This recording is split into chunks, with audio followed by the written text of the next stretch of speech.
Ma petite amie a envoyé « C'est fini et ne me cherche pas », mettant fin à notre relation de 2 ans le jour le plus important de ma vie. J'ai répondu « D'accord », j'ai chargé ma voiture et j'ai conduit jusqu'à Seattle. Quelques jours plus tard, j'y ai rencontré quelqu'un qui a révélé. Elle a rompu avec moi par SMS 2 minutes avant la remise des diplômes. J'ai 28 ans, elle en a 26, ensemble depuis 2 ans. J'essaie encore de digérer ça. Alors, hier, j'ai obtenu mon diplôme d'ingénieur, avec une moyenne de 3,8/4, mention honorable, le tout en règle. J'avais déjà un emploi garanti chez Microsoft qui commence le mois prochain à Seattle. Mes parents étaient à la cérémonie. Mon frère a pris un jour de congé. Un grand jour, vous voyez? J'étais littéralement assis là, en toge et mortier, sur le point de monter sur scène quand mon téléphone a vibré. Un message de Marin, ma petite amie de 2 ans. Je n'en peux plus. Nous voulons des choses différentes. Je suis désolé, mais c'est fini. Ne me contacte plus. Et c'était tout. 2 minutes avant qu'il n'appelle mon nom pour recevoir mon diplôme. Je ne sais pas ce qui s'est passé, mais j'ai simplement répondu au d'accord et j'ai rangé mon téléphone. J'ai traversé la scène, serré la main du doyen, souri pour les photos avec mes parents. Tout le temps, j'avais l'impression d'assister à la vie de quelqu'un d'autre. Ce qui me dérange le plus, c'est ceci, nous avions parlé de son déménagement à Seattle avec moi. Je cherchais des appartements avec 2 chambres parce qu'elle avait dit qu'elle voulait venir. Nous en avons littéralement parlé il y a 3 jours, et elle semblait enthousiaste à l'idée de recommencer une nouvelle vie ensemble. Ma famille n'arrêtait pas de demander où était Marin pendant le dîner qui a suivi. J'ai simplement dit qu'elle n'avait pas pu venir. Je ne voulais pas gâcher leur journée non plus. Le bail de mon appartement universitaire arrivait à terme, alors j'ai passé hier à faire mes valises. Je suis tombé sur une carte qu'elle m'avait offerte pour mon anniversaire le mois dernier, j'ai tellement hâte que nous construisions notre avenir ensemble. Ouais, évidemment. Ce qui me dérange vraiment, c'est le timing. Qui fait ça? Qui attend littéralement le moment le plus important de la vie de quelqu'un pour tout détruire? On dirait qu'elle voulait empoisonner ma journée. J'ai supprimé son numéro, je l'ai bloqué sur tous les réseaux.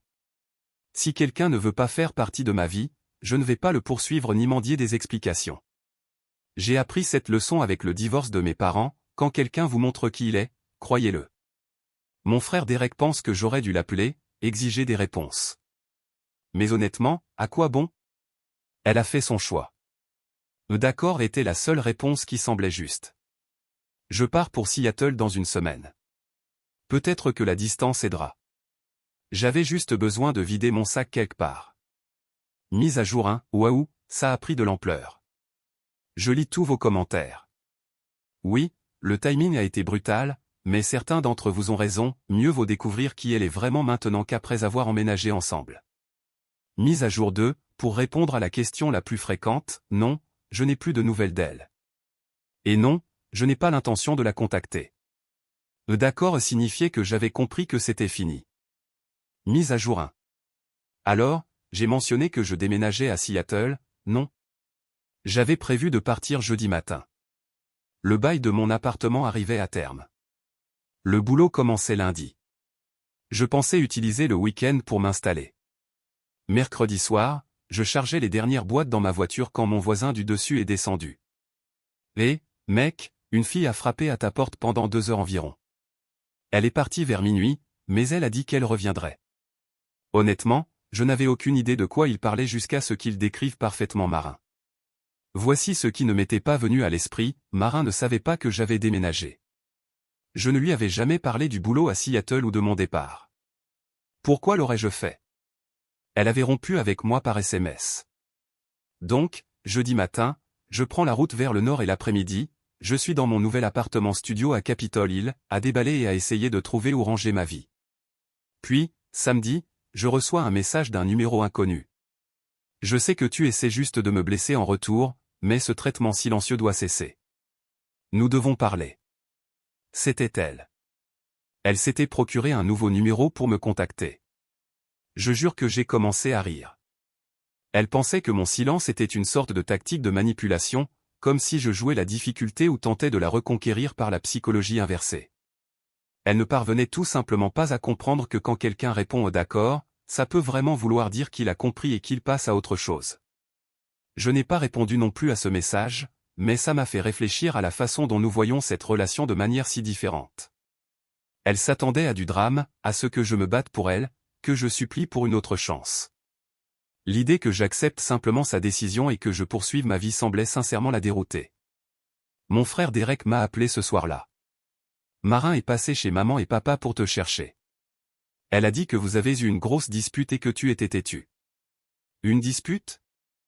C'est comme ça qu'elle a décrit les choses à ma famille. Je lui ai dit la vérité. Il n'y a pas eu de dispute. Elle a rompu par SMS. J'ai dit d'accord et j'ai avancé.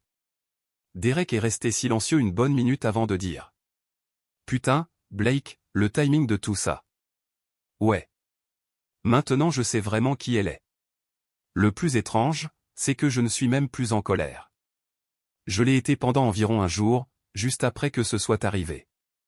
Mais maintenant, je ressens une certaine clarté, comme si j'avais évité quelque chose sans même m'en rendre compte.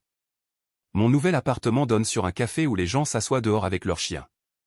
J'ai regardé ça le matin en buvant mon café, et c'est la première fois depuis des mois que je ne vérifie pas mon téléphone toutes les 5 minutes. En fin de compte, d'accord était exactement la bonne réponse. Mise à jour 2. D'accord, vous vous souvenez quand je pensais que les choses devenaient étranges? Eh bien, elles ont carrément dérapé. Mardi dernier, j'étais au travail. Le campus de Microsoft est incroyable, et au fait, j'adore ce boulot, quand la sécurité m'appelle pour descendre au hall d'entrée. Apparemment, quelqu'un me demandait et est très énervé. Je descends, et c'est Marin, à Seattle, sur mon lieu de travail. Elle a réussi à découvrir où je travaille et a pris l'avion jusqu'ici pour me confronter en personne au bureau, alors que je ne travaille là que depuis exactement une semaine. L'agent de sécurité me regarde d'un air qui dit « Vous connaissez cette personne ?» et je hoche simplement la tête. Marin est là, les yeux pleins de larmes, et lance immédiatement un discours sur comment je gâche tout et comment je ne peux pas simplement disparaître de sa vie. J'étais dans le hall de mon nouvel emploi, la première semaine, avec mon ex-petite amie clairement instable en train de faire une scène. L'agent de sécurité observait, pensant probablement s'il devait appeler la police pour de bon. Je lui ai simplement dit. Marin, je suis au travail. Tu ne peux pas être ici. Et elle a répondu. Tu vois? C'est bien de ça que je parle. Tu es froid et cruel, tu agis comme si tu ne me connaissais pas. C'est alors qu'elle a dit quelque chose qui a tout fait sens. Je sais que tu fais tout ça parce que tu as découvert pour Connor. Un de ses collègues. Elle venait de l'admettre là, dans le hall de mon bureau.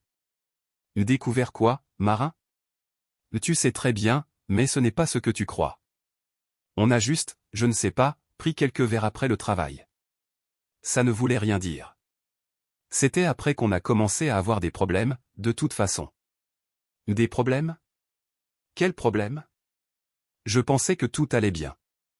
Apparemment, pendant que je cherchais des appartements pour nous deux à Seattle, elle prenait des verres avec Connor et sentait que nous avions des problèmes. J'ai regardé cette personne avec qui j'avais passé 2 ans, qui avait pris l'avion pour un autre état pour me retrouver au travail afin de m'expliquer son aventure émotionnelle, et je n'ai simplement rien ressenti. Marin, il faut que tu partes. Je vais appeler la sécurité si tu ne pars pas maintenant. Elle m'a regardé comme si je l'avais giflé. Tu vas vraiment faire ça après tout ce qu'on a vécu? Oui, je vais le faire. Elle est partie. L'agent de sécurité, qui s'appelle Miguel, m'a regardé et a dit. Tout va bien, mec? Maintenant oui. Je suis remonté et me suis plongé dans le travail. Mon manager m'a demandé si tout allait bien, et j'ai simplement dit que c'était un problème personnel réglé. Professionnel, net, sans drame. Mais voici ce qui me tracasse, elle a dit que Connor ne voulait rien dire et que c'était arrivé après qu'on a commencé à avoir des problèmes, ce qui signifie qu'elle planifiait sa sortie depuis un moment, alignant déjà sa prochaine option, et a ensuite choisi de faire exploser notre relation le jour de ma remise de diplôme. Ce n'était pas impulsif. C'était calculé. Les problèmes dont elle a parlé? Je ne sais toujours pas ce qu'ils étaient. Pour moi, tout semblait normal jusqu'à ce message, ce qui signifie que pendant que je planifiais notre avenir, elle s'était déjà mentalement désengagée et explorait d'autres options. Derek m'a appelé ce soir-là. Marin dit aux gens que vous avez eu une grosse dispute et que maintenant, c'est toi qui la harcèle. J'ai ri. J'ai vraiment ri. Derek, elle a pris l'avion pour Seattle pour me retrouver au travail. Qui harcèle qui? C'est ce que j'ai dit à ma mère. Elle m'a dit de te dire qu'elle est fière de la façon dont tu gères ça. Vous savez quoi? Moi aussi, je suis fier de la façon dont je gère ça. Il y a 2 semaines, je pensais que ma vie s'effondrait. Maintenant, je réalise qu'elle se clarifiait simplement. Eddie, oui, j'ai parlé à mon manager de ce qui s'est passé, juste les bases. Il a été compréhensif et a dit que si elle revenait, il fallait appeler la sécurité immédiatement. Apparemment, ce genre de choses n'est pas aussi rare qu'on le pense. Eddie 2, pour ceux qui demandent Connor, je l'ai cherché sur LinkedIn. Il a 34 ans, divorcé, travaille dans son service. Donc, oui, cela explique la chronologie. Mise à jour finale. Cela fait 3 semaines depuis l'incident au bureau. Je m'étais vraiment bien adapté à la vie à Seattle. J'avais rejoint une salle de sport, trouvé un bon café et même eu un premier rendez-vous sympa le week-end dernier avec une femme que j'ai rencontrée par l'intermédiaire d'un collègue. La vie recommençait à paraître normale. Elle est infirmière, quelques années de plus que Marin, et nous nous sommes vraiment bien entendus. Je n'avais pas eu de nouvelles depuis la rupture. Son message disait: « Salut Blake, je sais que c'est bizarre, mais tu peux m'appeler ? Il y a quelque chose que tu dois savoir sur ce que Marin raconte. » Alors, je l'ai appelé hier soir. Amanda était furieuse. Apparemment, Marin avait répandu toute une histoire disant que je n'avais pas accepté la rupture et que j'étais obsédé par elle depuis. Selon la version de Marin, je l'appellerais constamment, je me pointerais à différents endroits, bref, je la harcèlerais, incapable d'accepter que c'était fini. Amanda a dit qu'elle l'avait découvert parce que Marin avait posté dans ses stories Instagram sur comment certains mecs n'acceptent pas un non et qu'elle pourrait devoir impliquer les autorités si je ne cessais pas de la harceler. Voici le meilleur, Amanda savait que c'était faux parce qu'elle me suit sur les réseaux sociaux. Elle a vu mes posts de Seattle, c'est que j'ai déménagé, c'est que j'ai un nouveau boulot. Alors, elle a demandé directement à Marin ce que j'avais fait. Marin a dit que j'appelais depuis différents numéros, que j'avais découvert où elle vivait, que je passais en voiture devant son appartement et même que je m'étais pointé à son travail. Amanda a demandé des preuves, relevés d'appel, caméras de surveillance, n'importe quoi. Marin est devenu sur la défensive, disant qu'Amanda prenait mon parti et ne comprenait pas à quel point je pouvais être manipulateur. Alors, Amanda a mené sa propre enquête. Elle a appelé mon frère Derek pour prendre de mes nouvelles, et il lui a parlé de Marin qui était passé chez nos parents, puis m'avait traqué à Seattle. Amanda a assemblé les pièces. Blake, c'est elle qui s'est pointée à ton boulot, n'est-ce pas? J'ai confirmé et raconté toute l'histoire. Amanda est restée silencieuse un long moment avant de dire: « Je suis désolé. Je n'avais aucune idée qu'elle pouvait faire ça. Mais attendez, ça devient encore mieux. Amanda travaille dans un hôpital du centre-ville. Hier, elle a mentionné à une collègue que sa sœur traversait une rupture difficile, où le mec avait déménagé dans un autre état pour s'éloigner d'elle.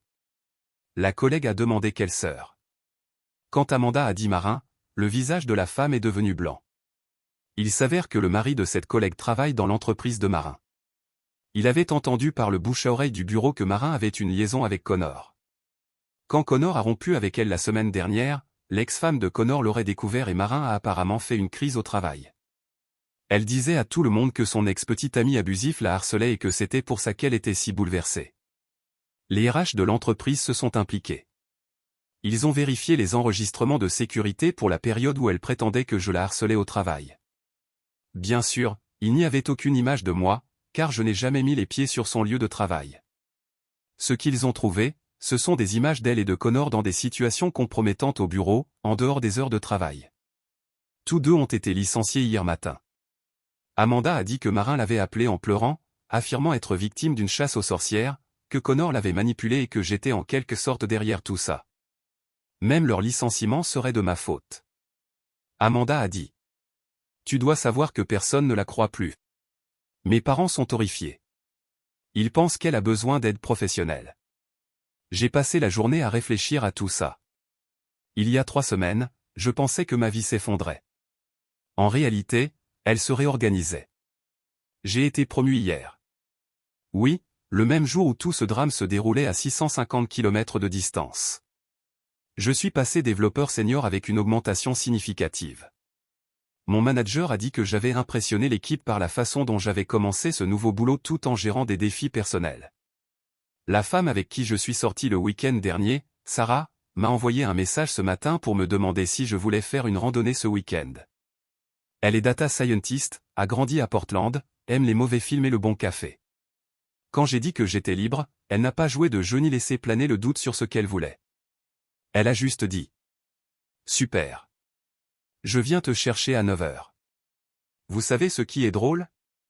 Avant, je trouvais l'imprévisibilité de Marin excitante. La façon dont elle changeait d'avis sur les plans, dont chaque conversation semblait être une négociation.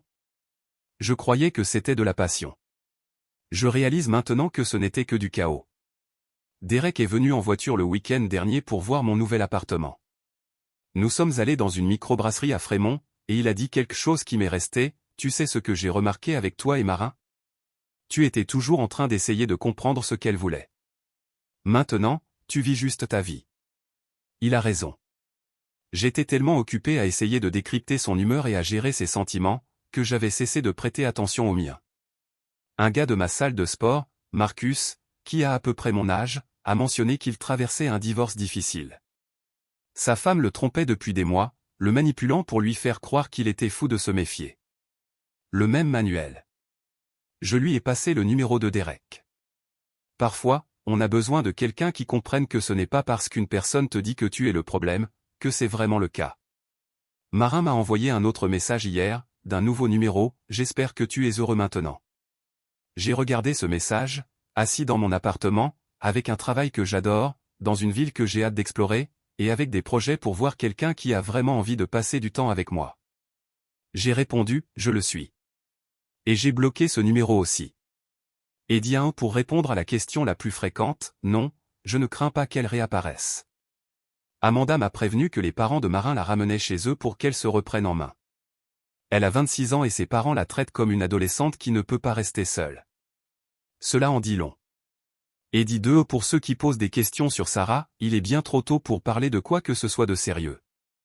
Mais oui, elle est géniale. Nous prenons notre temps. Après tout ce qui s'est passé avec Marin, je suis plus intéressé par la constance que par l'intensité. Et dit 3 quelqu'un m'a demandé ce que je dirais à mon moi du passé. Honnêtement? Fais confiance à ce sentiment de compréhension que tu as quand quelque chose ne semble pas juste. N'essaie pas de te convaincre du contraire. N'essaie pas de réparer les gens qui ne veulent pas être réparés. Et surtout, ne laisse personne te convaincre que leur chaos est de ta faute. Merci d'avoir suivi ce désordre, Reddit.